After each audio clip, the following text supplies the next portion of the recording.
me some ice, skin me a peach and save the fuzz for my pillow. Poach me a prawn, talk to me nice, you got to wine me and dine me. I'm getting hungry, peel me a grape. I'm Laura Bonicelli, and we are cooking with Italian style. It's not always fast, it's not always easy, and it's not always Italian. We use the freshest and finest ingredients that we can find and afford, and we not only savor the meals we make, we savor making them. That's cooking with Italian style. This week, we're making my veal piccata, and we're serving that with polenta and roasted asparagus. It's a surprisingly simple and wonderfully elegant dish. Well, let's get cooking. I'm finishing my prep, which is very important for this recipe because it moves really quickly once you start putting it together. This is some Italian parsley. I've already made my polenta, which I will finish off right before plating, and I've roasted my asparagus, which will serve at room temperature. I had an absolutely great morning this morning. I went to the Minneapolis Farmers Market, got some fresh flowers and asparagus. Flowers go with my outfit. Thank you, Park Boutique.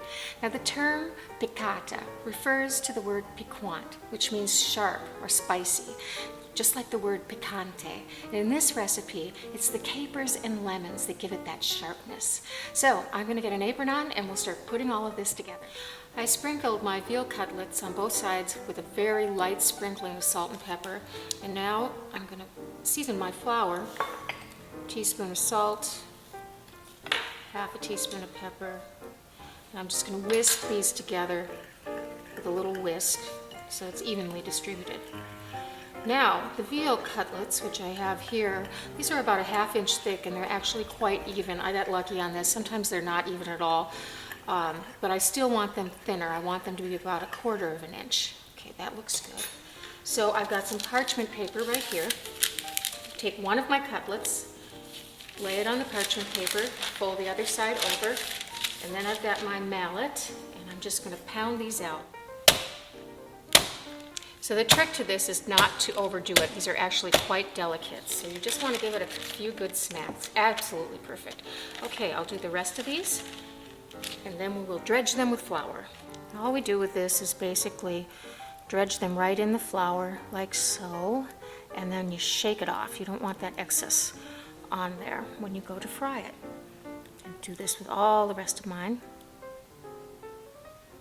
To make these really special, I'm taking some fresh sage right out of the garden and securing it with a toothpick onto each medallion. I cut these in half, by the way. I decided I wanted them a little smaller, so I took each little fillet and cut it in half. You can see how simple that is, and these will fry really nicely when you saute these, adding some just really good flavor to it. I can really smell that sage. Don't these look just great? Just on the last one here. Now I'm going to heat in a skillet 2 tablespoons of olive oil and 1 tablespoon of butter, and we'll get these sauteing. You can tell this is ready when the butter starts to bubble up and then settles down. Then you know you're set. I'm just going to lay these in here, just like that. And I'm doing it sage side down. These only go for about a minute.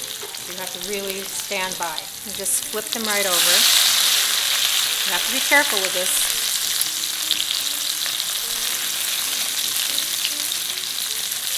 Aren't they pretty? And then we're going to just pull that skewer right out, and the sage will stick to the medallion.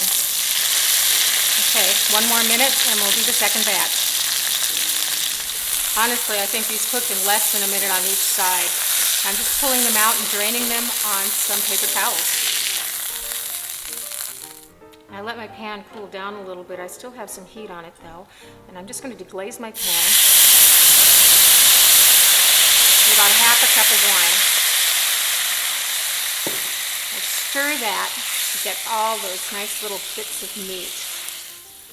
So I've deglazed the pan, and you can see all those little bits of meat and that brown butter all mixed in.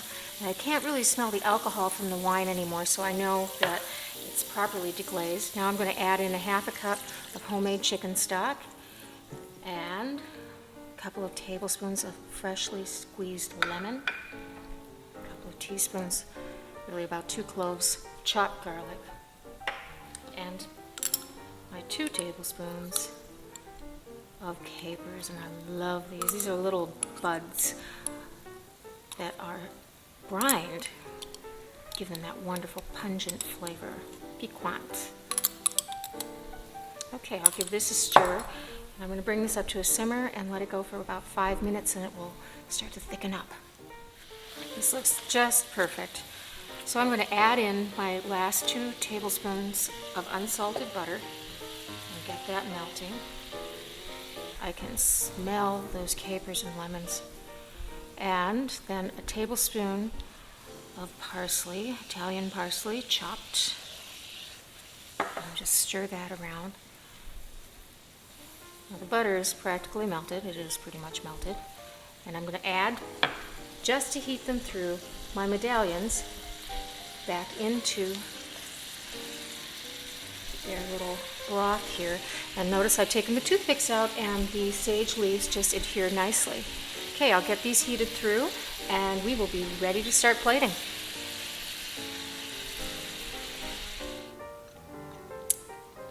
Oh, that is perfect. Doesn't need any salt, the capers take care of that. Now for my asparagus, I roasted them, just tossed them with a little olive oil, salt and pepper, 12 minutes in a 425-degree oven.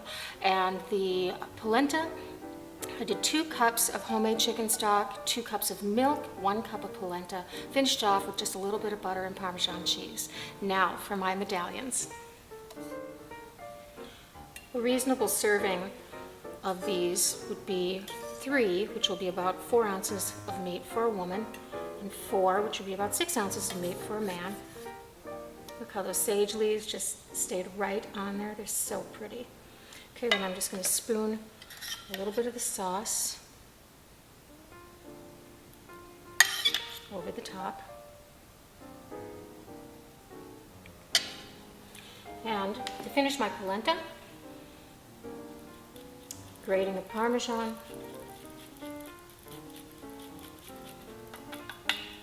and over the top of my veal medallions, sprinkling fresh Italian parsley. I'm just going to clean up the plate a little bit, and we are all set. Beautiful. If you want this recipe and more, go to solobybonicelli.com and click on the recipe button. I really hope you enjoy making my veal piccata and cooking with Italian style. Buon appetito!